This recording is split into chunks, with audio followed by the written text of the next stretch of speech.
Right now, turmoil in the U.S. Attorney's Office reaching new levels after at least 14 prosecutors resigned, they say, in response to politicized pressure from the White House. An unprecedented move tonight as the AP reports a man convicted of 12 felonies, including violent offenses, is free on his latest charge after the prosecutor retired and his case was dismissed.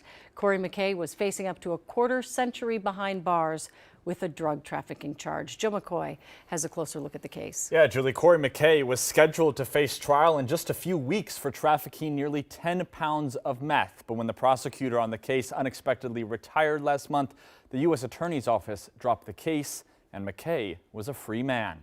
12-time convicted felon Corey Allen McKay has a laundry list of crimes. This is a guy who ought not to be on the streets. Including aggravated assault and domestic assault by strangulation. Cases like Corey Allen McKay's case and others are falling by the wayside. In 2024, the Moorhead resident was arrested after allegedly having 10 pounds of meth delivered to his house. He was set to stand trial in March for meth trafficking charges, but is now a free man. This is really unprecedented in my view. Doug Kelly is a former assistant U.S. attorney in Minnesota. He says this case being dismissed because the prosecutor unexpectedly retired is an embarrassment. You will occasionally dismiss a case, but it's usually because there's been some fault of evidence. You sure don't do it because somebody retires from the office. McKay was facing up to 25 years in prison if convicted. His release comes after 14 federal prosecutors in Minnesota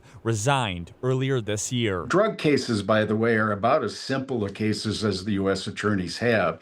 So not being able to find somebody else to step in and prosecute the case that's already indicted, I truly do not understand that. Kelly sees this as an unintended consequence from Operation Metro Surge, now that federal prosecutors are swamped with habeas corpus petitions from detainees. This guy is the poster child for the worst of the worst, and it just abhors me to see somebody like that walking free.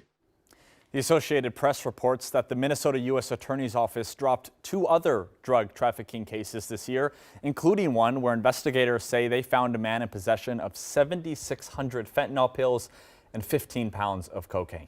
So Julie. do we know who made the decision to dismiss McKay's case? I asked Kelly that specifically because I was curious, and he said there's, of course, a chain of command at the U.S. Attorney's Office, so there's no way to really know exactly who made that decision.